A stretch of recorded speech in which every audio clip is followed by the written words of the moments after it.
The end of the world has been paused. There is a ceasefire between the US and Iran, and the deal is insane. So I want to go over what has been agreed for this ceasefire and will it hold, because the conditions seem illogical for the US.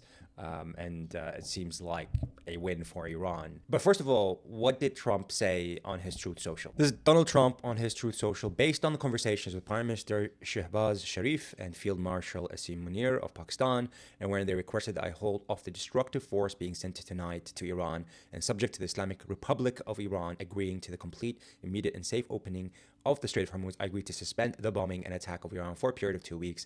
This will be a double-sided ceasefire. The reason for doing so is that we have already met and exceeded all military objectives and are very far along with a definitive agreement concerning long-term peace with Iran and peace in the Middle East. I mean, he's saying basically peace with Iran. It's the first time he kind of uses that, that sentence. We received a 10-point proposal from Iran.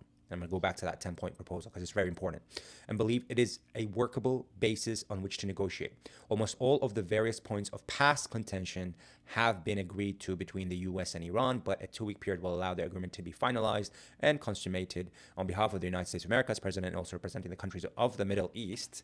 when has Trump started being the representative of the Middle East countries? It is an honor to have this long-term problem close to resolution. Thank you for your attention to this matter. And then he posted this: a big day for world peace. Iran wants it to happen. They've had enough. Likewise, so has everyone else. Yeah, you don't say.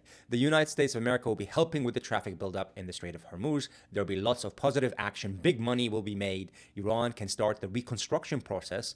We'll be loading up with supplies of all kinds and just hanging around in order to make sure that everything goes well. I feel confident that it will. Just like we are experiencing in the US, this could be the golden age of the Middle East. I mean, he's basically saying he's going beyond the ceasefire, which is supposed to be for 2 weeks, and he's saying this is a big day for world peace. And Iran wants it and everyone else wants it. This is the statement by Irachi, the Minister of Foreign Affairs.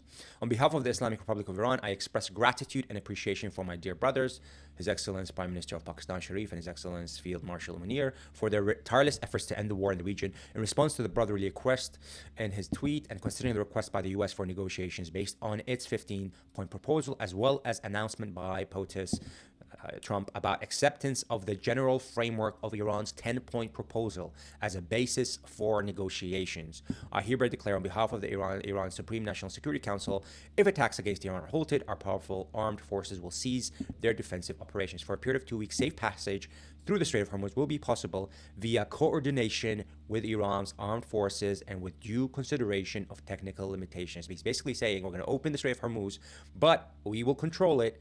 And it's likely, given that it's coordination with Iran's armed forces, that they will apply a toll fee for that. That would be a huge concession. And this was retweeted or retruthed by Donald Trump. So Donald Trump is sharing this message where they're talking about Iran's 10-point proposal, which we're going to go into, and the fact that the Strait of Hormuz is going to be open with coordination with Iran's armed forces, which means they're going to apply a toll fee, and Trump has accepted that. This is the 10-point counterproposal, the definitive demands for Islamabad Accord. Okay, this is what they're talking about. Number 1, permanent war end. The definitive termination of hostilities with U.S.-Israel, rejecting temporary ceasefire. So what they're saying is that, when we negotiate, we're not going to negotiate for a ceasefire. We're going to negotiate for a permanent war to end. And the negotiation starts on Friday in Islamabad, this Friday. Number 2, end to regional conflicts, cessation of hostilities across the region, including proxy conflicts. So this includes Hezbollah in Lebanon, and they've noted this in other places that this does include Lebanon.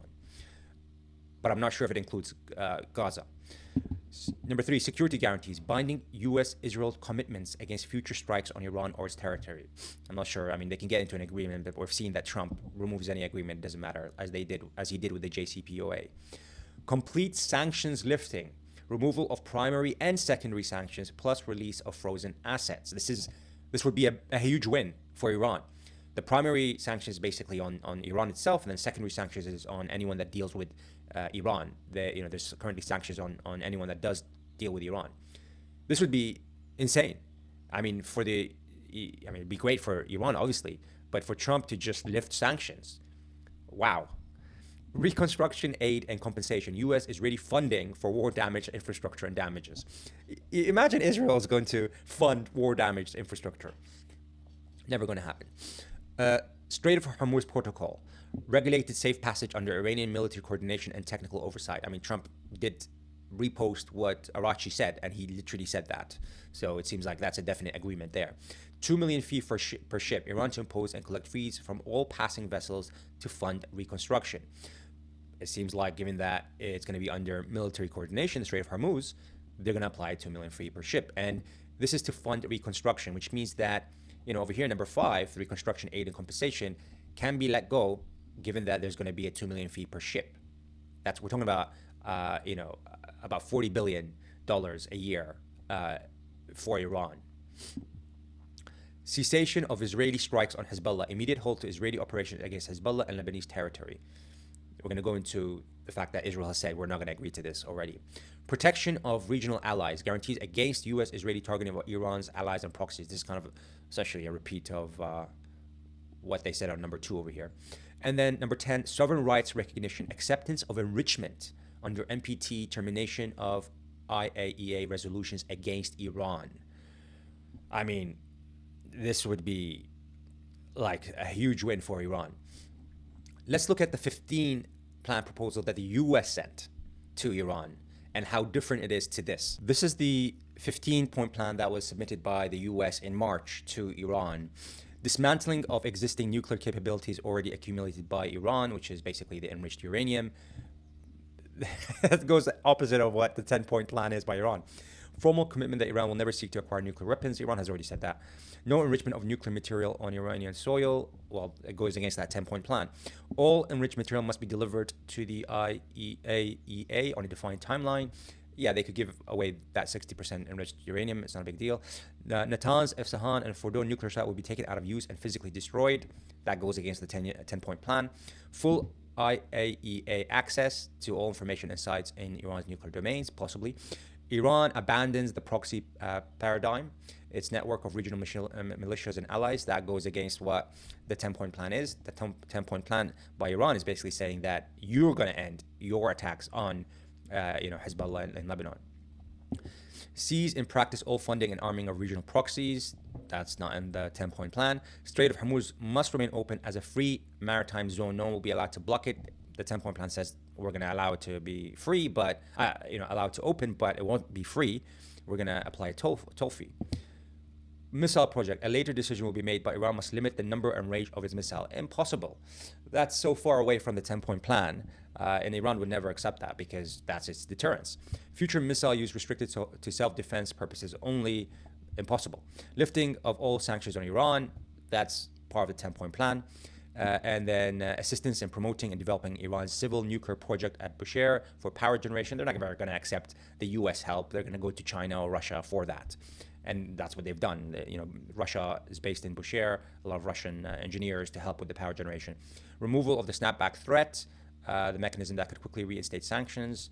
That's in line with the 10-point plan. And then overall framework for verification and implementation of the above, which I guess is fine.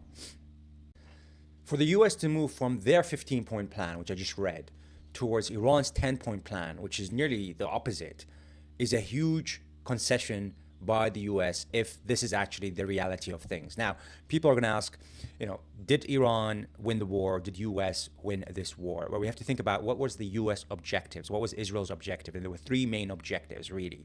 Number 1, it was regime change. That was not successful. Yes, they killed a lot of the leadership. They killed Ayatollah Khamenei, but the leadership is still there. They're still managing the country. There was no uprising.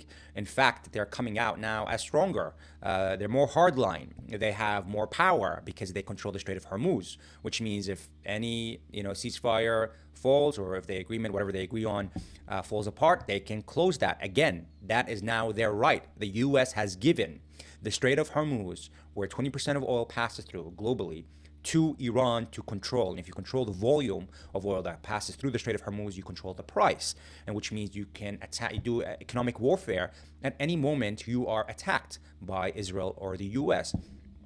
That's a huge asset that Iran has won. And I'm surprised that America and Trump has conceded that. And it's very clear that they've conceded that because Trump has shared the post by Arachi where he said that we're opening the Strait of Hormuz, but it's through coordination of the Iranian army, which means they're going to apply a toll fee with that coordination. Number two of the Israel and the U.S. objectives was the destruction of Iran's ballistic missiles. Well, to this day, they have been firing ballistic missiles. We were told we've destroyed the launchers, we've destroyed nearly all the missiles that they have, but every day they've been launching missiles, not just on Israel, but on the U.S. bases in the Gulf areas. And it's very clear that you cannot destroy the missile cities that they have because there is no weapon that could penetrate 500 meters down a mountain, which is where a lot of those missile cities are. And so you cannot remove that capability. Yeah, they said that we're destroying the launchers. The launchers are very easily, produced. That's not the problem. That's not the constraint for Iran. The constraint has always been the production of those missiles, which require a lot of rare earth metals that can be hard to get. And so that is not destroyed. The launchers can easily be produced. And so they haven't achieved that objective. And the third is the destruction of their nuclear capability. Again, Iran still has that 60% enriched uranium. And it seems like that getting those pilots that fell into Iranian territory, there was a bigger plan there because, as Trump said, there's more than 100 aircrafts that were participating in that rescue mission. And it seems that they had a plan to try to attempt the collection of that enriched uranium in Isfahan, which is where they believed that enriched uranium is. And they couldn't go ahead with that objective because of the pilots that fell. And so they had to kind of focus their mission on rescuing the pilots instead of getting that enriched uranium. That day, those 24 hours of that rescue mission, the amount of airplanes that were shot, damaged, or destroyed, the U.S. has never had so many aircrafts be destroyed since Vietnam in one day, 24 hours. So all those three objectives have failed. Iran didn't start this war. It was Israel and the U.S. started this war with those objectives. So given that those objectives haven't been accomplished, there was no regime change, the ballistic missiles are still there, the enriched uranium is still there, that means the U.S. has failed in its objectives. Israel has failed in its objectives. And the Israelis are not happy at all. This is Yair Lapid, who is the opposition leader in Israel. There has never been such a political disaster in all of our history. Israel wasn't even at the table when decisions were made concerning the core of our national security. The military carried out everything that was asked of it. The public demonstrated amazing resilience, but Netanyahu failed politically, failed strategically, and didn't meet a single one of the goals that he himself set, which we shared just now, the three objectives. It will take us years to repair the political and strategic damage that Netanyahu wrought due to arrogance, negligence, and a lack of strategic planning. This is Gabi Ashkenazi, Israeli politician and retired senior military officer. Iran fired the last bullet after 41 days of fighting. They have continued to stand firm and have preserved their firepower capability. This war has only one winner, and that is Iran. The Strait of Hormuz has now become like an ATM machine, an endless source of income for Tehran. And this was in the news in Israel.